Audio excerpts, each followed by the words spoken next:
Hey people, it's me again. It's about 6:30 in the morning.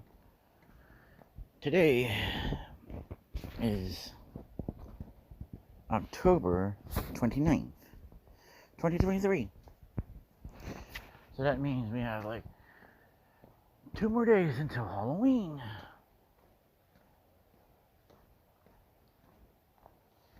It just feels kind of weird that the whole month of October went by quicker. You know, as far as that goes. Because when it came to like the whole manifesting journey, now it's been almost like a month since that whole revelation that came out at that point. And initially, when it came to that, I wanted to like not want to be a part of my life anymore. But then over time I started to realize, you know what? This is just the first time that he started to know that there's more to it than that, and the fact that he didn't even know the entire time, it's just simply I'm on the spectrum, and that was like a thing. And then again, it takes a while for certain people to kind of realize these sort of things, and then over that time I kind of realized it's better that I should keep this guy in my life, because I didn't really want him to be completely gone, because the fact that here I've known of him for like that many years, and he just hasn't really known me a lot, just as much as I hadn't known him a whole lot up until now. And considering all of that, I don't really want to get all emotional here at this point, but I've gotten pretty emotional in the last couple of days in private when I was doing the whole manifesting and like whatever these other techniques were, like the inner conversation and all that, and where I was just imagining myself like talking to him, and as far as that goes. And what has happened with him recently is because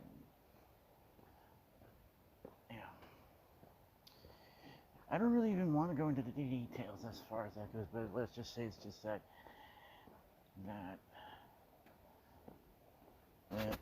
he's now dealing with another loss, and it's just coming on like in waves, like just now it's like the whole thing with his late husband is now pretty much resolved, but now it's just the roommate.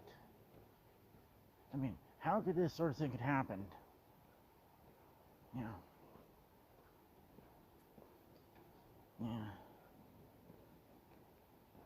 But there's just a lot of other things there. But it feels like, when it comes to the manifestation and all, it starts to get a little bit too complicated for me to explain at this point. And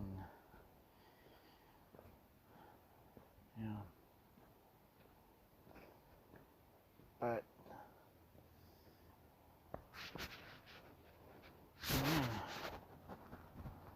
right at that looking point,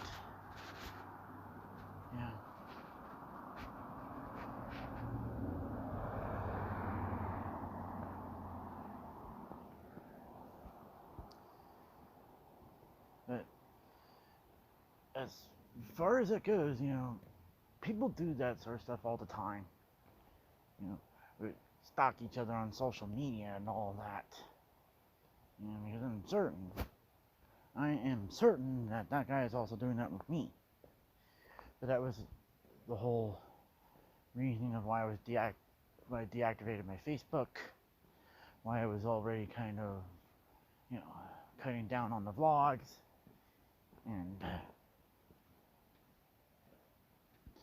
tomorrow he's not gonna find my TikTok because I am like through with TikTok. I think of TikTok as just a cesspool of toxicity and all and crazies. It's too addictive. It's a huge waste of my time. That's our shit. And the truth there is, like, I don't know why he would just spend all his time on there in the first place. And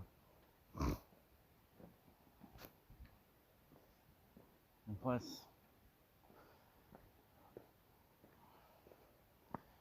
I know that he was like going back to YouTube the last couple weeks,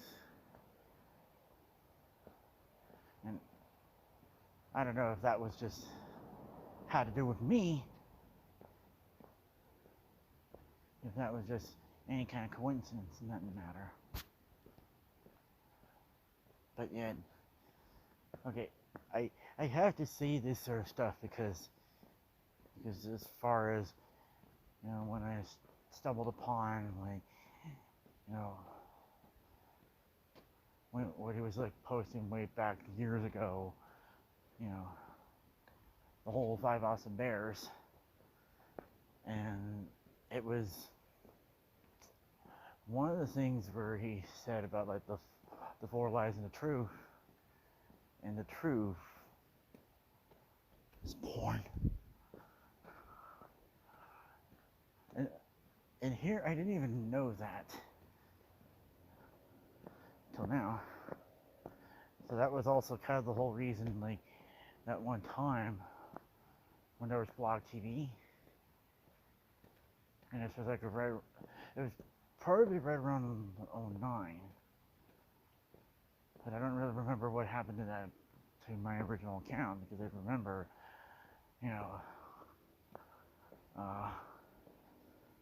talking about Avenue Q at that point, where it was like the internet is for porn song. And I think he was like giggling because of that, because that song's pretty funny. And I did watch Avenue Q back, I think it was around like kind of like December of 08. It's like right after that they had that Las Posadas Mágicas. That was right at the time where I was trying to get with Brad. And it's like, Brad was like the first guy on YouTube that I ended up having a relationship with. And I think at that time Brad was a bit prominent back then, as far as that goes. And I think at that time when my relationship with Ricky was starting to fall apart, or whatever it is, I started to develop a little bit of a crush on Brad. But then, come to think of it, I don't really remember how that happened, because then I ended up getting his email or something of that sort. I ended up getting his email and his phone number. And at one point, Brad had ended up driving down to where I live, and that was where when Dad was gone at the lodge, one of my brothers was, he was, you know, over at John Wayne or LAX just to watch some planes, because he's an avid plane spotter, and so that was when I ended up getting together with Brad, if you know what I mean. So that was just one of those little things there.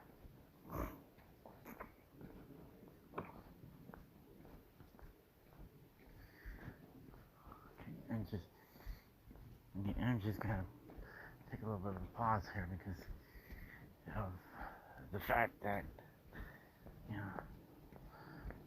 not that I really wanted to talk about it just yet, but in a way, right at the whole height of COVID, that was where everybody has OnlyFans. And of course, I had OnlyFans, but then of course I did post some stuff.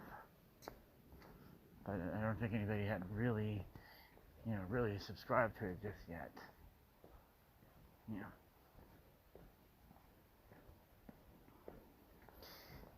So, which, in a way, that guy has it.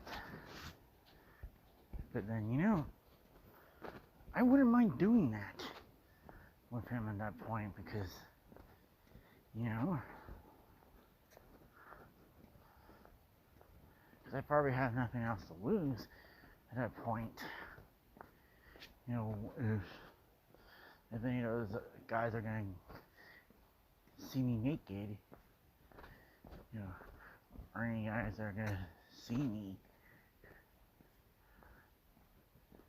fucked or get fucked by that guy and that other guy from Finland, as far as that concerned, so be it, I suppose.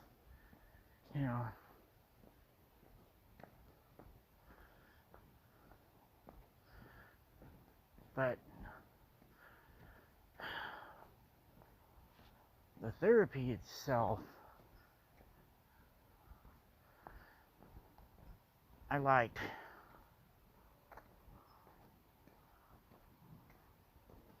A bit because I just want,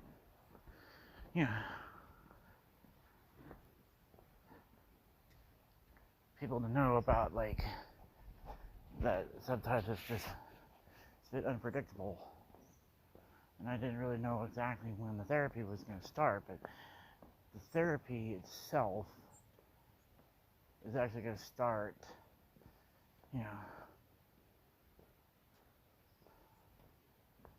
next week, not in 3 weeks at that point.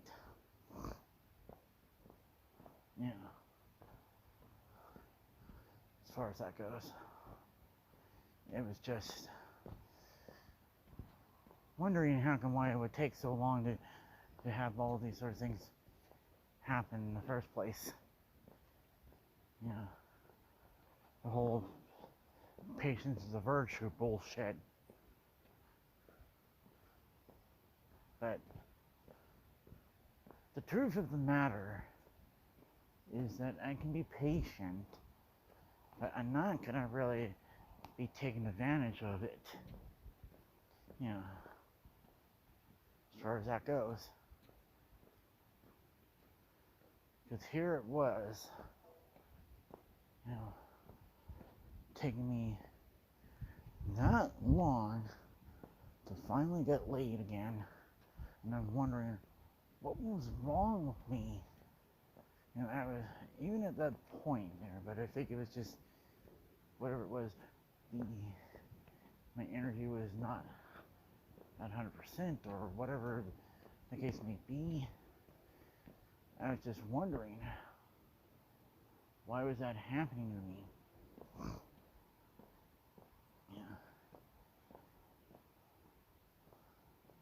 But now it's like I'm at that point, where I'm okay. and that it kind of doesn't really even matter and all that much anyways, I suppose, you know. But it just doesn't necessarily mean like I don't care. It's just I'm not really putting too much importance on any of these sort of things, if that's were the case at all. It's just that I needed to know like what was the right amount of importance in this, not that. Yeah.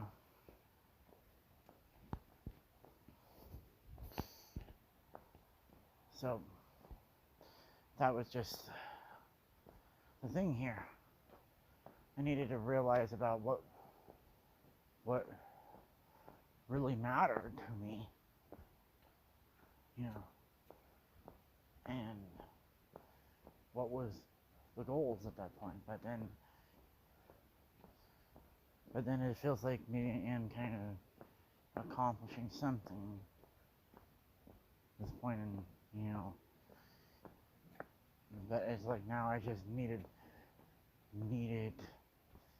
you know, therapy on how to keep it, how to keep all these sort of things that I'm accomplishing at this point, and you know.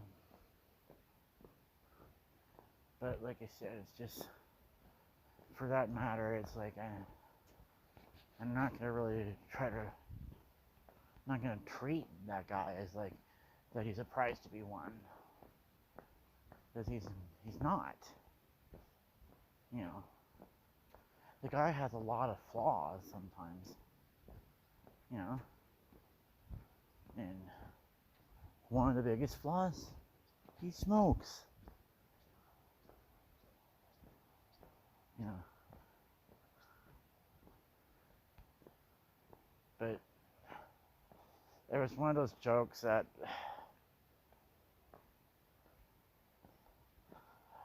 was back in 06 or something, where I was shared that one of those funny videos, but it's on my favorites on YouTube, but it was a really old one where that guy,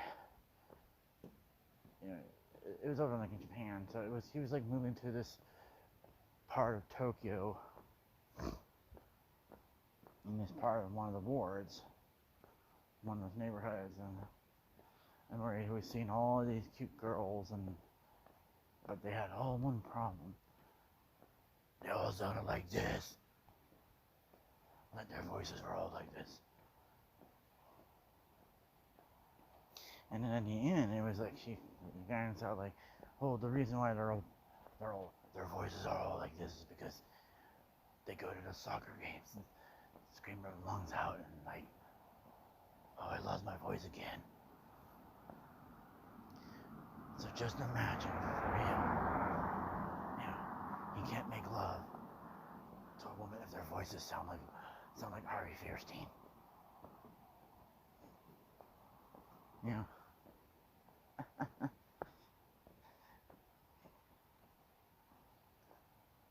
Especially like how Harvey Fierstein is like, he's known to have this kind of voice, you know. He also appeared on The Simpsons, and he also appeared on a lot of shows like that. So, anyways, I'm trying to think here.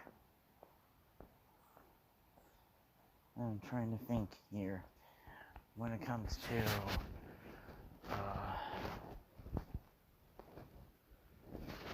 all that. But I think that was the joke, was because they had one of those public ads, and where it says like about where that woman was like, I tried to quit and then she has like this trach there. And then at one point she ended up quitting. You know. But it was more of like what they call the emotional thing. That was like the thing that breaks it. I suppose it wasn't really like this, you know, these sort of treatments or these sort of things. It was just more of an emotional thing that you have to get over, you know, at that point, you know, and it's one of the things there that a lot of the people there on TikTok don't really know about this sort of thing about him. That late husband of his, that's his second husband. He was married before. And it was right around that time when he was going through a divorce, and that's where he picked up the habit of smoking. You know, even though it was amicable, but all the other little, you know, details and whatnot, as far as that goes.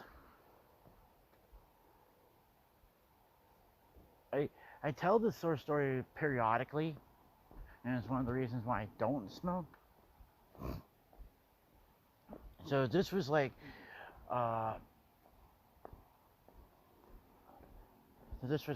freshman year of high school. So that would be like 95, 96 for anybody that wants a specific year at this point. So at that time, that was when I wasn't really riding the bus, or well, technically I was still riding the bus, but the bus was having this sort of convoluted, you know, route that I wouldn't be home until like really later, you know, and I just because of the fact that I lived too close from the school itself, I couldn't really just walk all the way, you know, down a hill, down all of that just to get to my school at that point, you know, because part of it had to do with the eczema, part of it had to do with a lot of other things where I can't overwork myself at that point. That's what it was, you know.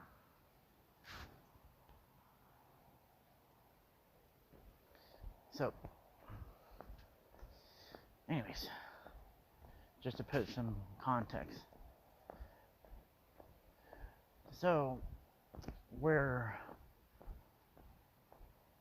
my old high school is situated is on, there's like this park there, and so there's like a little trail that goes from the park to one of the main roads that's parallel.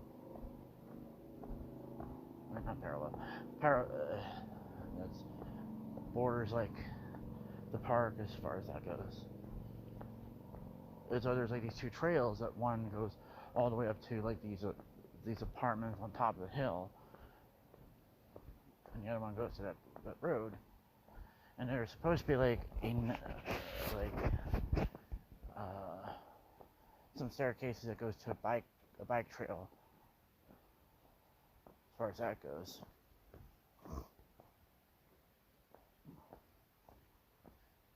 So, anyways,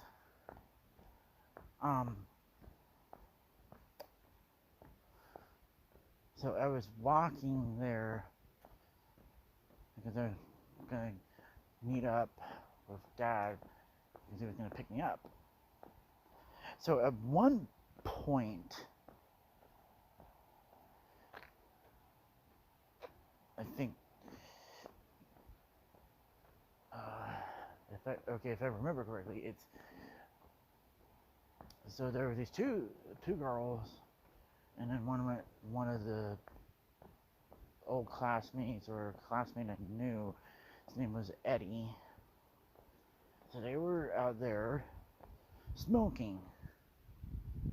And here they're only like, maybe they were only like 14, and they were smoking.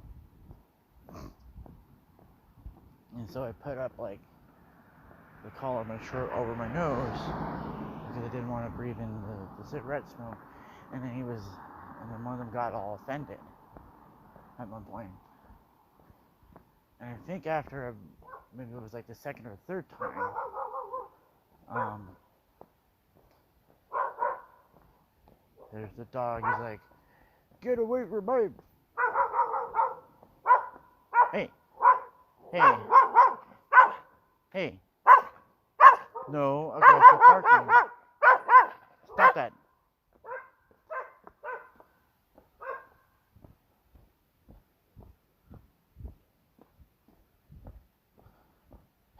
Sometimes you have to talk to like those dogs like you're talking to children.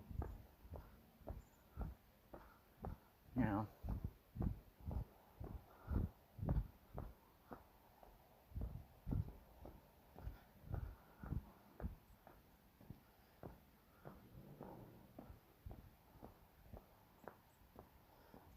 Okay, so anyways, now I forgot what I was thinking. So what happened was I ended up getting into a conversation with one of them and telling them why I don't smoke. It was because my grandfather on my dad's side of them, and Grandpa Keith, he died of lung cancer before I was born. And so that was like, and I didn't know that he died about like, 10 years and a day before I was born. As far as that goes. So that would have been like June 10th of 71 was when Grandpa Keith had died.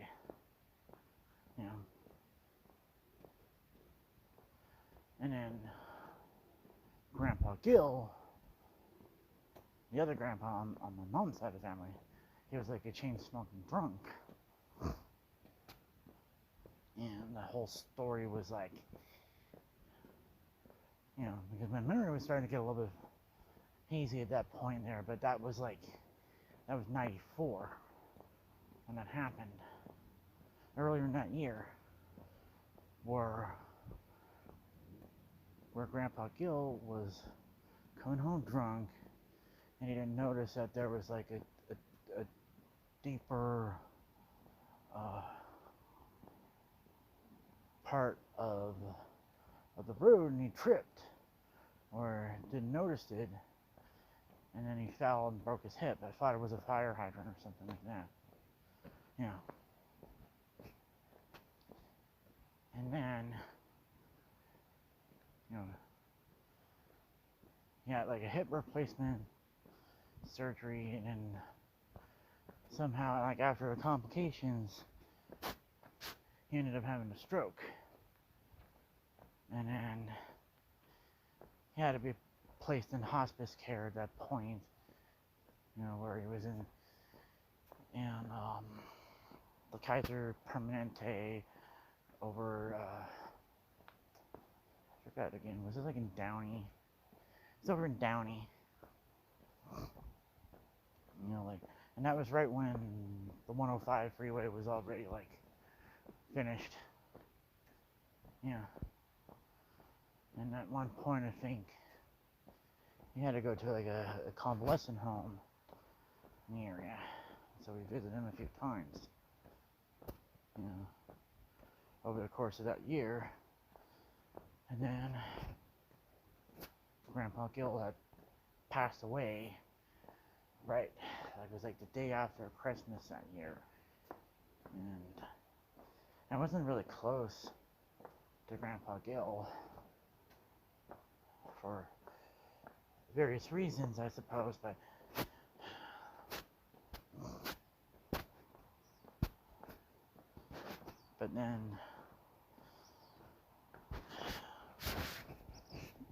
his passing kind of affected me hard because of the fact that he was like one of the first grandparents to kind of pass away at that point.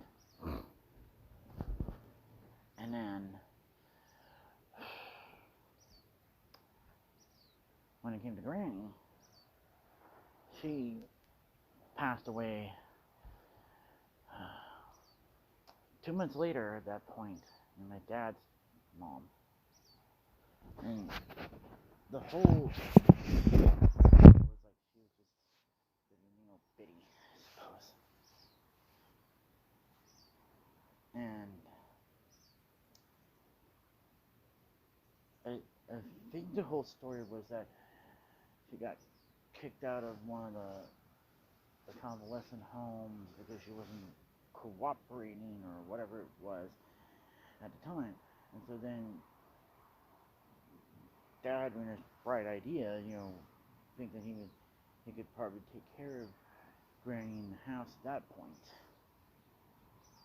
So that was around like summer of '91, I suppose, because then one of my brothers was gonna had to move out of his room. I had to move out of my room. So we had the bonus room divided up into 2 separate rooms. So the further end of the bonus room was my brother's room, and then the other end of the bonus room was where Dad's office is. And so I taken over my brother's old bedroom, and then my old bedroom became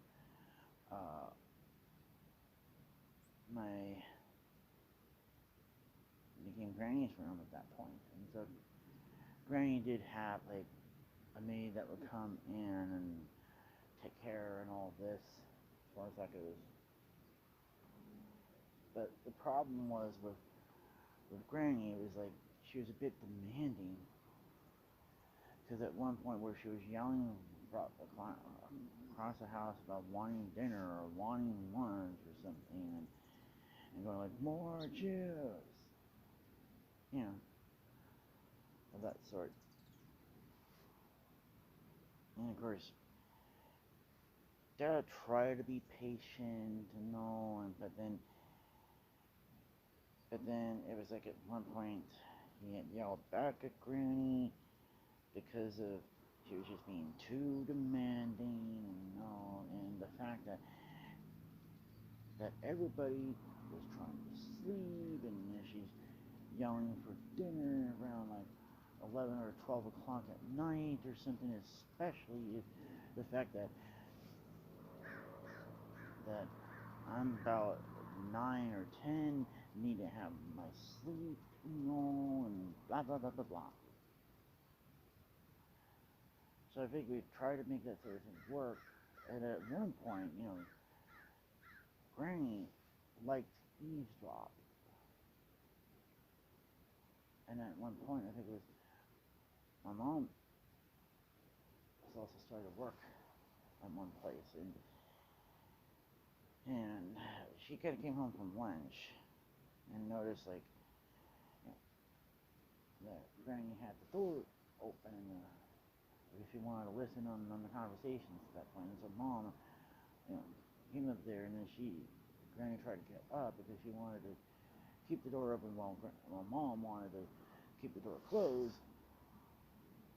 And then I think Granny had lost footing and slipped and fell, broke her tailbone, and then that was it. Dad decided, what, he's gonna send her to the hospice care, and that was basically it.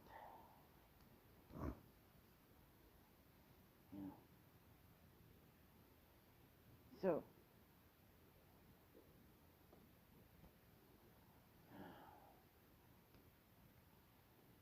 around that time, that was when I was starting to act up at school, having all these disciplinary problems because the family situation was starting to get all right.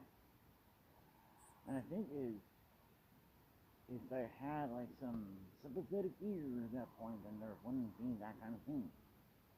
Because I even remember at one point, where I got a referral because I was being rude to one of the proctors at that point, where I told her to shut up at that point.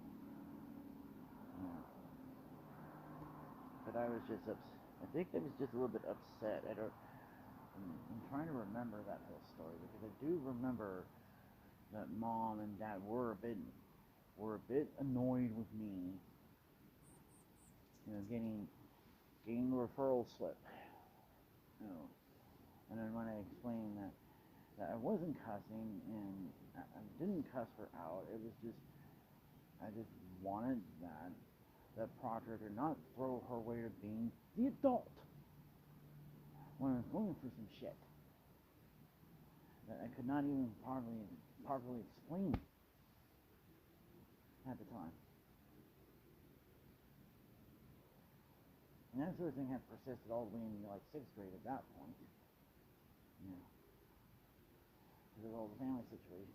And then, having a different principal, and my 11-year-old, 12-year-old self saw that principal as some sort of tyrant that needed to be taken down a peg.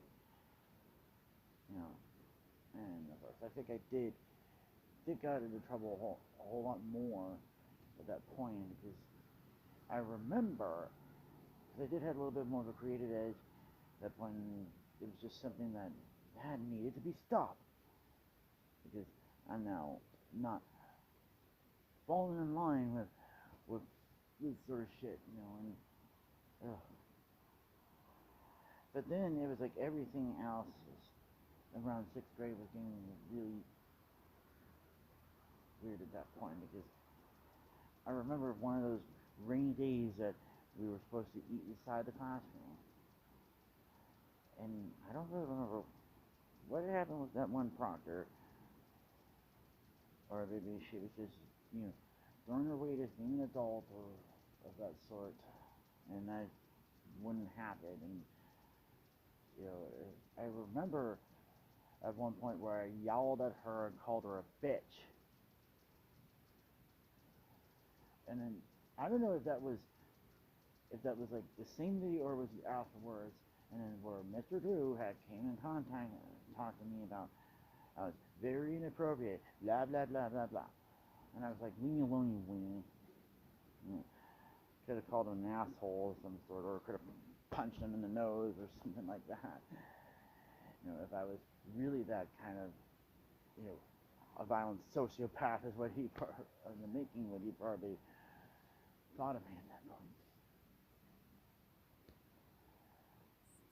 But then, of course, the whole great kick of '93, that was the one where I kicked him in the crotch at that point. And, the look on Mom's face was like, what am I going to do about you? Look,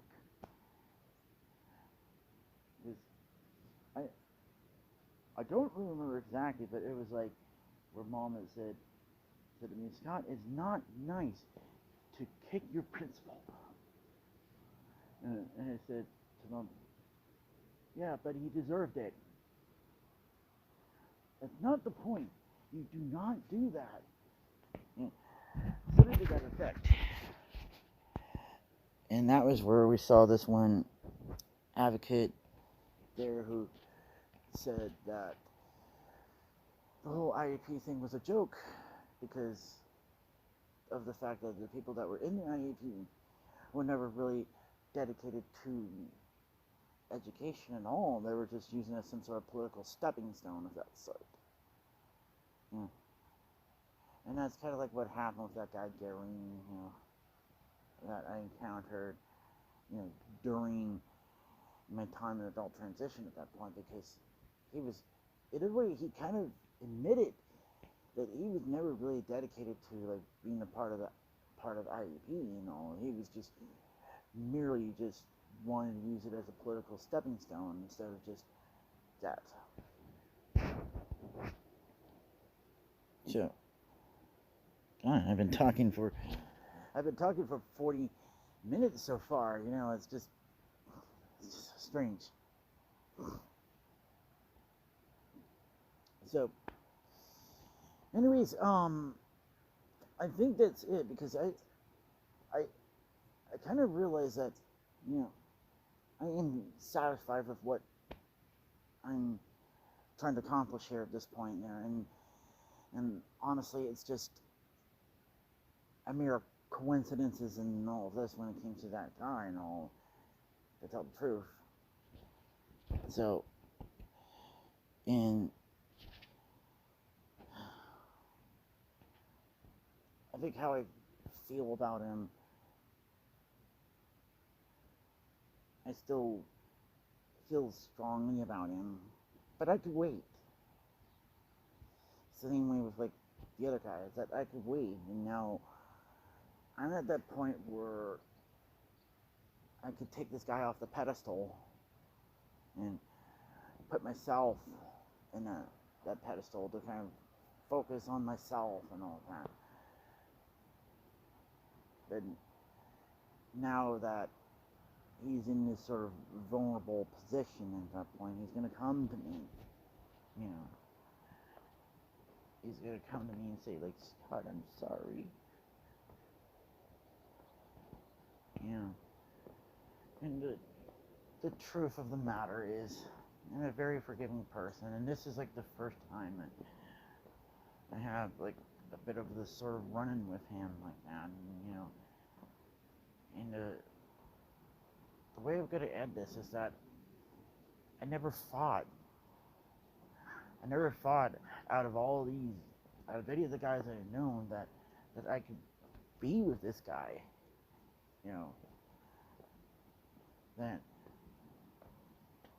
he could be just what I want, just what I needed in life. And he only had listened to his heart, and, you know, that, you know, now that this sort of thing is happening to him and all, and I'm gonna be there for him. All he has to do is say the word. You know.